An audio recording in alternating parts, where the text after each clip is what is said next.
देश ये कैसा बनाया आपने, लूट कर पैसा बनाया आपने।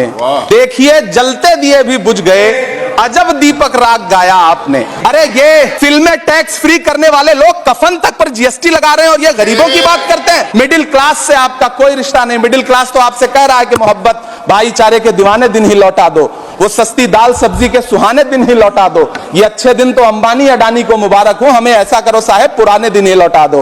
वो पुराने दिन जो बहुत अच्छे थे, वो पुराने दिन जहां लोग एक दूसरे से मिलजुल करके रहते थे। तुम्हारी फाइलों में गांव का मौसम गुलाबी है, मगर ये आंकड़े झूठे हैं, ये दावा किताबी है। पूरा सदन अमृत काल के बजट की चर्चा कर रहा है, मैं तो गरीबों की रोटी और दाल के बजट की चर्चा करूंगा। मैं सदन में खड़ा होकर के इस बजट पे चर्चा करते हुए कहना चाहता हूं कि इस बजट में फुटपाथ पर रहने वाले, छप्परों में रहने वाले, झुग्गियों में रहने वालों के लिए क्या है, उनके लिए क्या है। जो प्रधानमंत्री के किए गए वायदों की बाट जो रहे हैं, हर साल फरवरी की खूबसूरत सुबह और सजी हुई संसद से बरसते हुए झूठे वायदों की जवाबदेही कौन तय करेगा? कौन बताएगा कि 2022 में प्रधानमंत्री जी जो सबको पक्का मकान देने वाला वायदा किए थे उसका क्या हुआ?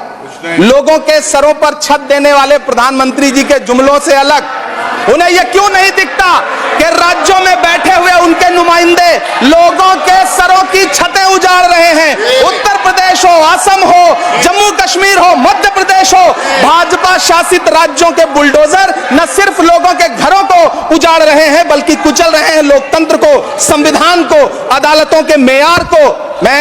मैं आंकड़ों की बाजीगरी से अलग हट करके इस बजट पर एक बात कहना चाहता हूं।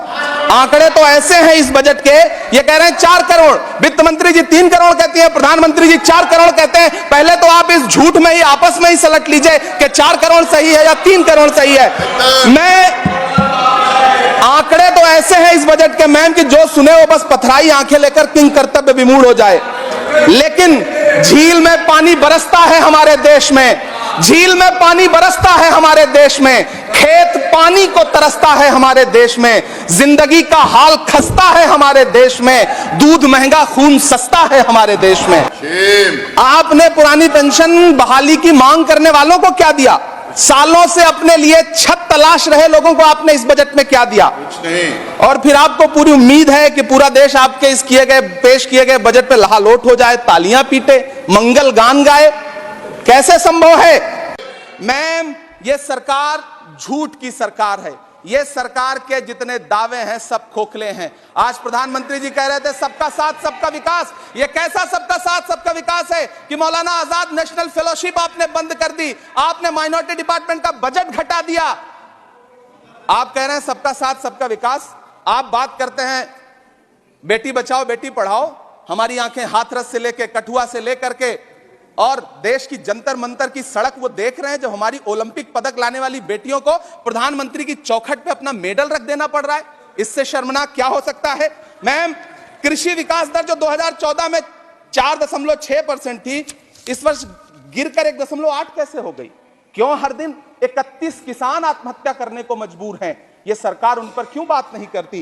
कीमत तो बहुत बढ़ गई शहरों में धान की, लेकिन विदा ना हो सकी बेटी किसान की। मौका मिला तो लोगों ने कुर्सी के वास्ते तस्वीर ही बिगाड़ दी हिंदुस्तान की, और आज बड़ी बड़ी बातें कर रहे हैं। मैं यहां पर आपसे खड़ा होकर के मैं अंत में इतना कहना चाह रहा हूं कि वित्त मंत्री जी ने बजट में ट्रेनों के डिब्बे को वंदे भारत कोच में बदलने का एक प्रस्ताव रखा अपने भाषण में। ठीक है, यह सुनने में कानों को बहुत अच्छा लगता है, लेकिन मैम यह सरकार ट्रेनों की सुरक्षा के बुनियादी मुद्दों पर एक शब्द नहीं बोलना चाहती। बालासोर हादसे में घायल हुए लोगों की चिता की राख अभी तक ठंडी नहीं हुई है।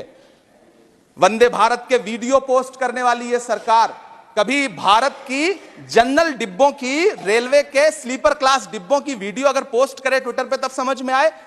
बिहार से, इलाहाबाद से, लखनऊ से दिल्ली आने वाली, मुंबई जाने वाली ट्रेनें देख लीजिए, उनकी हालत देख लीजिए, तो आपको लगेगा कि ये वही ट्रेनें हैं। आज स्थिति यह है कि रेलवे स्टेशन तो छोड़िए, रनवे पर खाना